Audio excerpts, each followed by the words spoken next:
Perkenalkan, nama saya Nur Fadila, NIM 2111600026.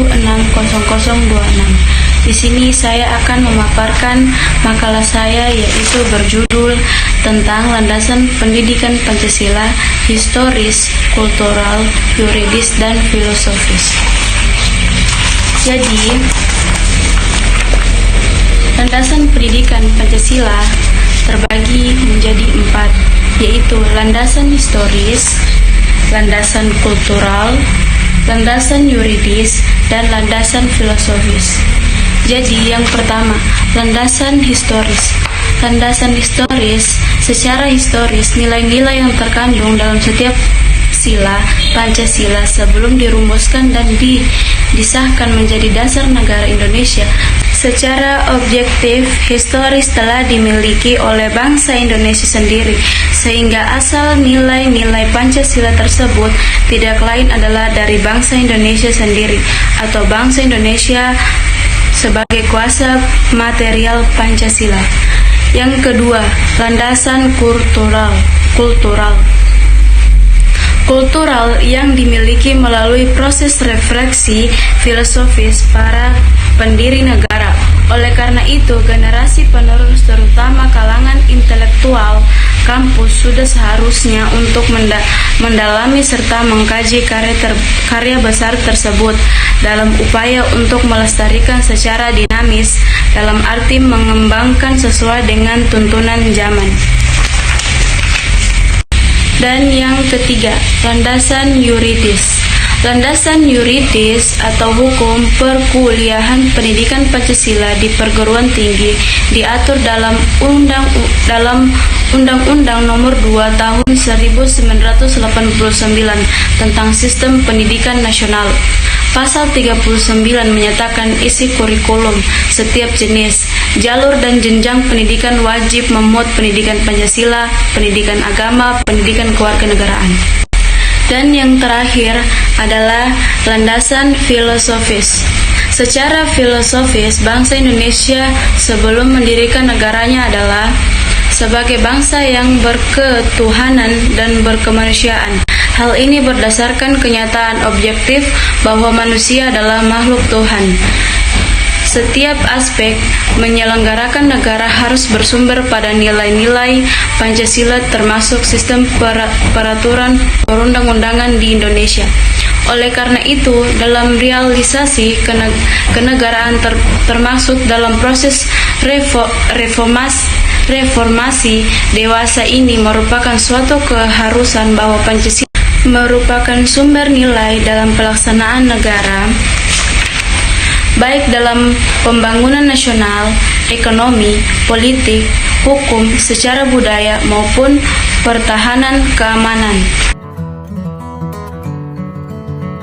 Assalamualaikum warahmatullahi wabarakatuh. Perkenalkan, nama saya Airin, saya dari Prodi TB2, NIM 2111628. Di sini saya ingin menjelaskan kompetensi yang diharapkan dari perkuliahan Pancasila. Baiklah, apa yang dimaksud dengan kompetensi? Kompetensi itu artinya seperangkat tindakan cerdas, penuh rasa tanggung jawab yang harus dimiliki seseorang, yang sebagai syarat untuk dapat dianggap mampu melaksanakan tugas-tugas di bidang pekerjaan tertentu. Kemudian, seperti apa itu sifat cerdas? Baiklah, sifat cerdas ialah tampak pada kemahiran, ketepatan, dan keberhasilan dalam bertindak. Kemudian, bagaimana sifat tanggung jawab itu dapat terlihat? Sifat tanggung jawab dapat terlihat sebagai kebenaran tindakan dipahami dari nilai-nilai ilmu pengetahuan teknologi, etika, maupun kepatuhan ajaran agama dan juga budaya. Baiklah, kompetensi yang diharapkan itu ada 5 poin. Yang pertama, membuahkan sikap mental yang cerdas, penuh rasa tanggung jawab dengan perilaku sebagai berikut. Pertama, beriman dan bertakwa kepada Tuhan Yang Maha Esa dan menghayati nilai-nilai luhur atau nilai-nilai luhur bangsa. Kemudian, berbudi pekerti luhur, berdisiplin dalam bermasyarakat, berbangsa dan juga bernegara. Kemudian bersikap profesional, dinamis, sadar akan hak dan kewajiban sebagai warga negara. Kemudian bersikap profesional yang dijiwai kesadaran bela negara. Kemudian, aktif memanfaatkan ilmu pengetahuan teknologi dan seni untuk kepentingan kemanusiaan, bangsa, dan juga negara. Kemudian, kompetensi yang kedua adalah warga negara yang mampu memahami, menganalisis, dan menjawab masalah yang dihadapi masyarakat, bangsa, dan negaranya secara berkesinambungan, dan juga konsisten dengan cita-cita dan tujuan nasional. Ketiga, warga negara yang menjadi filter bangsa dalam mengadaptasi perkembangan ilmu, kemajuan teknologi, dan masuknya budaya asing dalam memelihara stabilitas nasional. Yang keempat, warga negara yang menjadi pejuang bangsa yang mau berbuat banyak dalam membangun bangsa dan negaranya sendiri, baik untuk keamanan maupun kesejahteraan dalam mencapai tujuan nasional bersama. Kompetensi yang terakhir adalah warga negara yang selalu mengembangkan kesadaran nasional dalam memahami hak dan kewajibannya serta pelaksanaan membela negara. Assalamualaikum warahmatullahi wabarakatuh. Perkenalkan, nama saya Sri Wahyuni, nomor NIM 2111600029 dari kelas TBI B. Nah, saya akan menjelaskan tentang materi dalam mata kuliah Pancasila dengan tema pembahasan Pancasila secara ilmiah, yang dimana dosen pengampu dalam mata kuliah ini adalah, mohon maaf saya sebutkan namanya, atas nama Bapak Suaib SPD MPD. Nah, pertama, sebelum membahas pembahasan Pancasila secara ilmiah, kita harus mengetahui pengertian dari Pancasila. Pancasila adalah suatu ideologi dan dasar negara Indonesia yang menjadi landasan dari segala keputusan bangsa dan mencerminkan kepribadian bangsa Indonesia.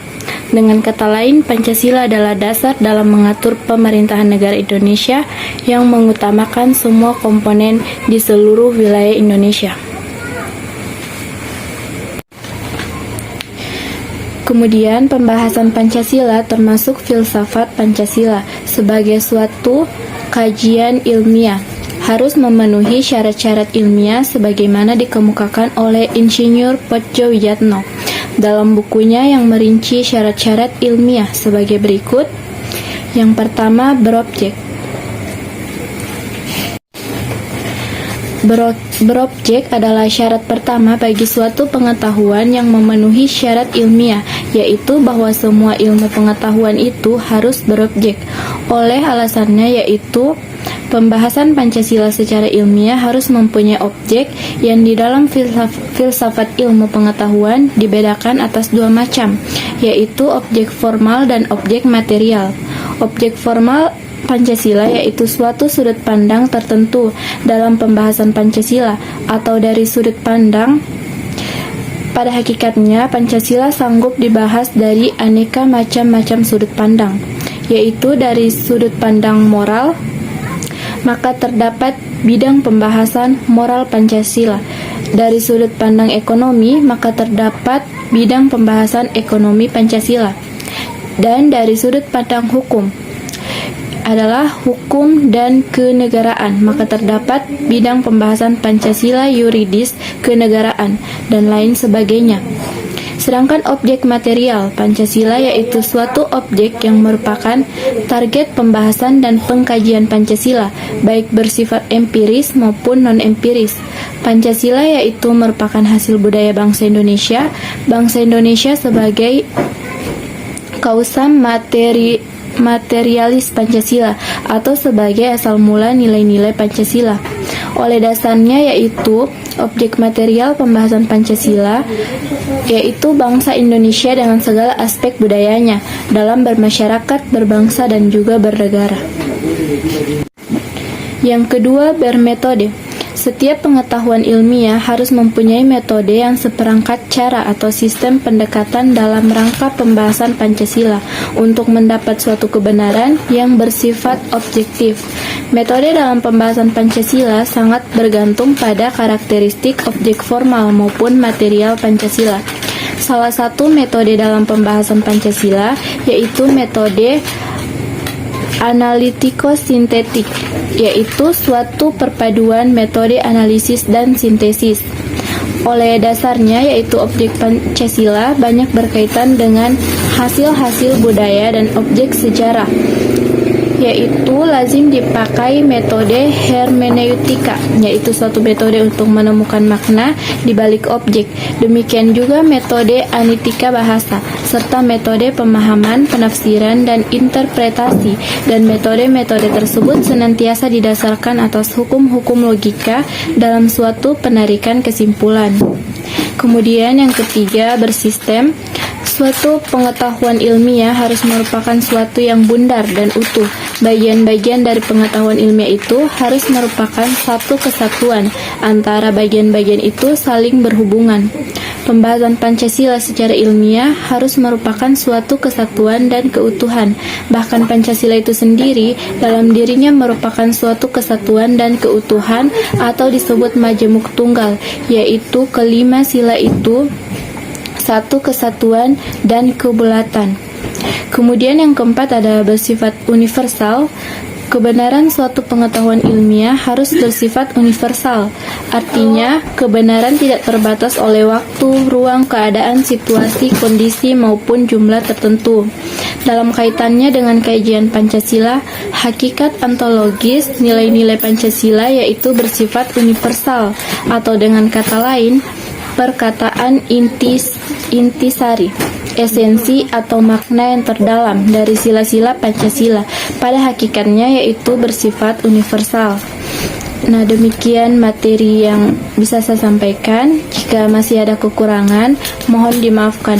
Wabillahi taufiq wal hidayah. Wassalamualaikum warahmatullahi wabarakatuh. Assalamualaikum warahmatullahi wabarakatuh. Perkenalkan, nama saya Tendri Sanasakti, NIM 2111630. Saya dari program studi Tadris Bahasa Inggris kelas B semester 1. Dalam video ini saya akan menjelaskan tentang beberapa pengertian dari Pancasila. Yang pertama adalah pengertian Pancasila secara etimologis atau secara bahasa. Pancasila adalah pilar ideologis negara Indonesia. Nama ini terdiri dari dua kata dari bahasa Sanskerta, yang mana panca berarti 5 dan sila berarti prinsip atau asas. Pancasila merupakan rumusan dan pedoman kehidupan berbangsa dan bernegara bagi seluruh rakyat Indonesia. Kemudian pengertian Pancasila secara historis. Pada tanggal 17 Agustus 1945, Indonesia memproklamirkan kemerdekaannya. Kemudian keesokan harinya, tanggal 8 Agustus 1945, disahkannya Undang-Undang Dasar 1945, termasuk pembukaan Undang-Undang Dasar 1945, di mana di dalamnya termuat isi rumusan 5 prinsip sebagai satu dasar negara yang diberi nama Pancasila. Sejak saat itulah perkataan Pancasila menjadi bahasa Indonesia dan merupakan istilah umum. Walaupun dalam alinea keempat pembukaan Undang-Undang Dasar 1945 tidak termuat istilah Pancasila, namun yang dimaksudkan dasar negara Republik Indonesia adalah disebut dengan istilah Pancasila. Hal ini didasarkan atas interpretasi historis terutama dalam rangka pembentukan calon rumusan dasar negara yang secara spontan diterima oleh peserta sidang secara bulat. Pengertian Pancasila secara terminologis.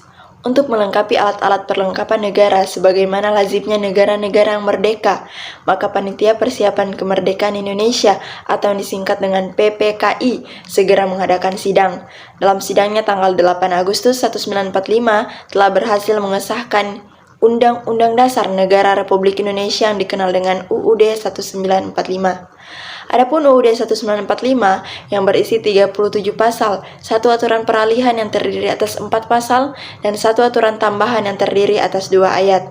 Dalam bagian pembukaan Undang-Undang Dasar 1945 yang terdiri atas 4 alinea tersebut, tercantum rumusan Pancasila sebagai berikut. Yang pertama, ketuhanan yang Maha Esa. Yang kedua, kemanusiaan yang adil dan beradab. Yang ketiga, persatuan Indonesia. Dan yang keempat, kerakyatan yang dipimpin oleh hikmat kebijaksanaan dalam permusyawaratan perwakilan. Serta yang kelima, keadilan sosial bagi seluruh rakyat Indonesia.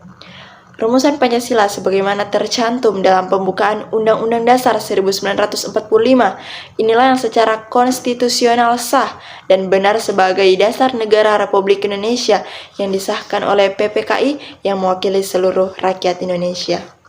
Kemudian pengertian Pancasila menurut beberapa para ahli. Yang pertama ada Insinyur Soekarno.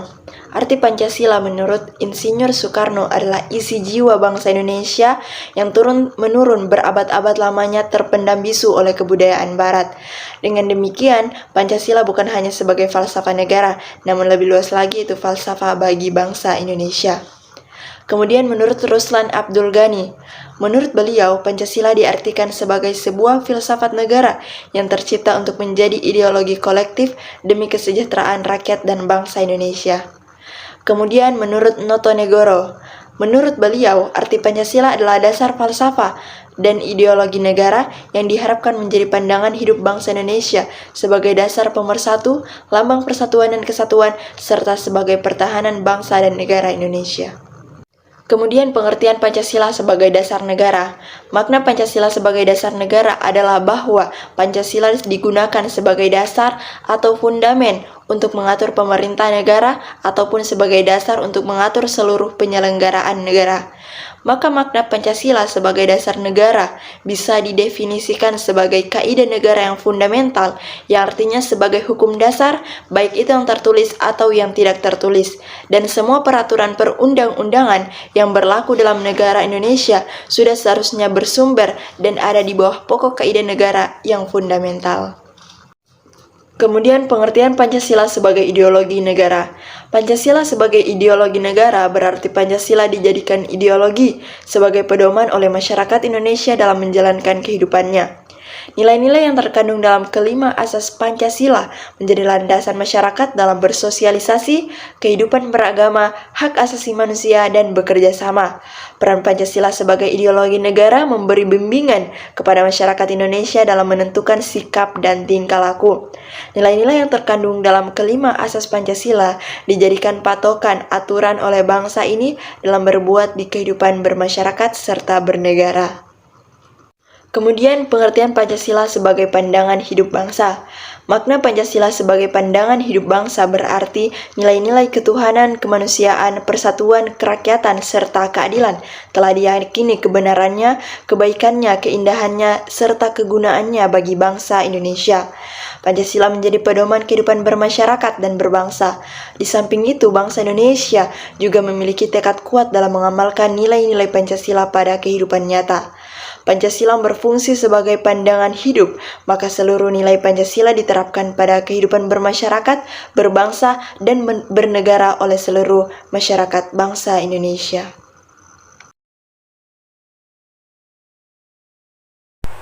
Bismillahirrahmanirrahim. Assalamualaikum warahmatullahi wabarakatuh.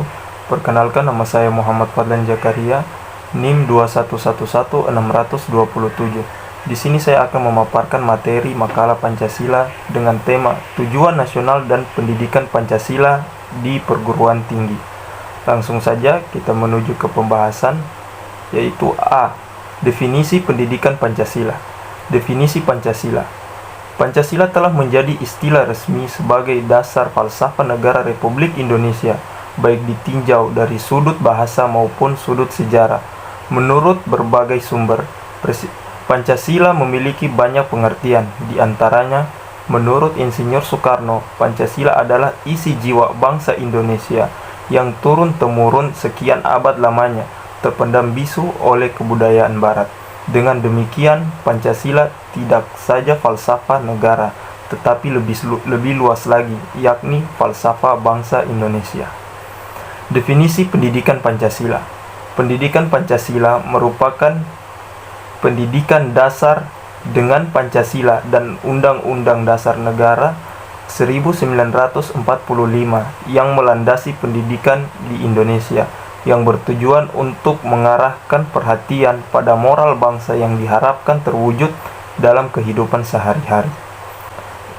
Tujuan pendidikan Pancasila.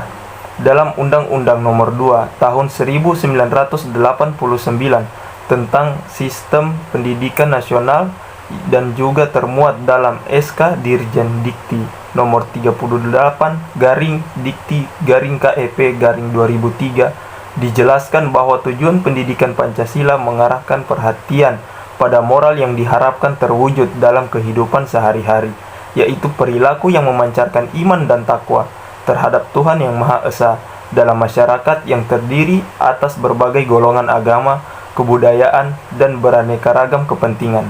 Perilaku yang mendukung kerakyatan yang mengutamakan kepentingan bersama di atas kepentingan perorangan dan golongan sehingga perbedaan pemikiran diarahkan pada perilaku yang mendukung upaya terwujud keadilan sosial bagi seluruh rakyat Indonesia.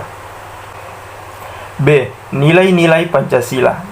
Dalam filsafat Pancasila juga disebutkan bahwa ada 3 tingkatan nilai, yaitu nilai dasar, nilai instrumental, dan nilai praktis.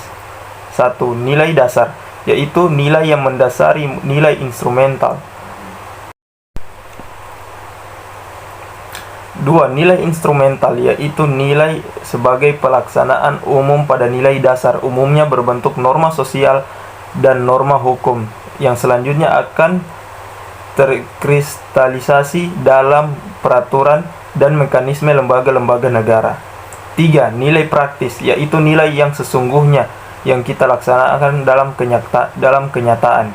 Nilai praktis sesungguhnya menjadi batu ujian apakah nilai dasar dan nilai instrumental itu benar-benar hidup dalam masyarakat Indonesia.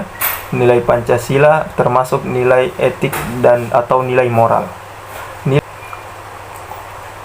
C. Perlunya pendidikan Pancasila di perguruan tinggi non-sosial. Mahasiswa juga penting mempelajari pendidikan Pancasila karena pendidikan Pancasila khususnya untuk mahasiswa di perguruan tinggi mempunyai tujuan dan manfaat tertentu. Dalam Undang-Undang Nomor 1989 tentang Sistem Pendidikan Nasional dijelaskan bahwa tujuan pendidikan Pancasila mengarahkan perhatian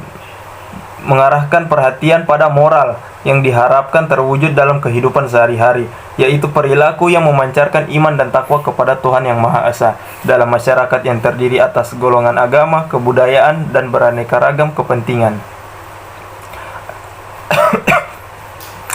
Adapun manfaat pendidikan Pancasila untuk mahasiswa antara lain. Pertama, agar mahasiswa mampu menjadi warga negara yang memiliki pandangan dan komitmen terhadap nilai-nilai demokrasi dan HAM. 2. Agar mahasiswa mampu berpartisipasi dalam upaya mencegah dan menghentikan berbagai tindak kekerasan dengan cara cerdas dan damai. Agar mahasiswa memiliki kepedulian dan mampu berpartisipasi dalam upaya menyelesaikan konflik di masyarakat dengan dilandasi nilai-nilai moral, agama, dan nilai-nilai universal. Selanjutnya, agar mahasiswa mampu berpikir kritis dan objektif terhadap persoalan kenegaraan, HAM, dan demokrasi. Agar mahasiswa mampu memberikan kontribusi dan solusi terhadap berbagai persoalan kebijakan publik. Yang terakhir, agar mahasiswa mampu meletakkan nilai-nilai dasar secara bijak. D. Bentuk aplikasi pendidikan Pancasila pada mahasiswa. Pendidikan kewarganegaraan telah diberikan kepada warga negara sejak duduk di bangku SD, SMP, SMA, bahkan di bangku perkuliahan. Materi yang diberikan bertahap dari materi ringan hingga materi yang kompleks berdasarkan tingkatannya. Pemberian materi pendidikan kewarganegaraan ini sangat penting karena sebagai warga negara Indonesia harus mengenal negara sendiri untuk bekal ikut serta dalam pembelaan dan pertahanan keamanan negara sesuai dengan Undang-Undang Dasar 1945. Sebenarnya materi pendidikan kewarganegaraan tidak harus dipelajari di sekolah formal, akan tetapi sekarang banyak sekali media-media seperti media cetak, TV, radio, terutama pada media online yang menyampaikan informasi mengenai pendidikan kewarganegaraan, undang-undang, dan hal lain yang berkaitan dengan kewarganegaraan. Belajar di sekolah maupun belajar sendiri dengan media-media yang tentang kewarganegaraan dan kebangsaan memang baik, akan tetapi lebih efektif adalah mempraktikannya langsung dalam kehidupan sehari-hari. Manfaat pendidikan Pancasila untuk bekal profesi. Setiap insan berhak untuk sehat. Hal ini dengan pasal 25 Deklarasi Umum Hak Asasi Manusia Perserikatan Bangsa-Bangsa. Negara mengakui hak setiap orang untuk memperoleh standar tinggi yang dapat dicapai atas kesehatan fisik dan mental. Untuk memenuhi hak tersebut, maka diperlukan sarana-sarana kesehatan yang didukung tenaga medis yang profesional. Kesimpulan, mahasiswa sebagai motor pergerakan sebuah perubahan yang sudah seharusnya memahami dan menghayati nilai-nilai Pancasila sehingga dapat menempatkan diri di tengah masyarakat dan sebagai warga negara yang baik. Oleh karena itu, pemberian mata kuliah pendidikan Pancasila di perguruan tinggi sangat penting. Selain itu, untuk menanamkan nilai-nilai kepada kehidupan mahasiswa dan juga sebagai fungsi sebagai sarana pengembangan karakter dan daya juang mahasiswa.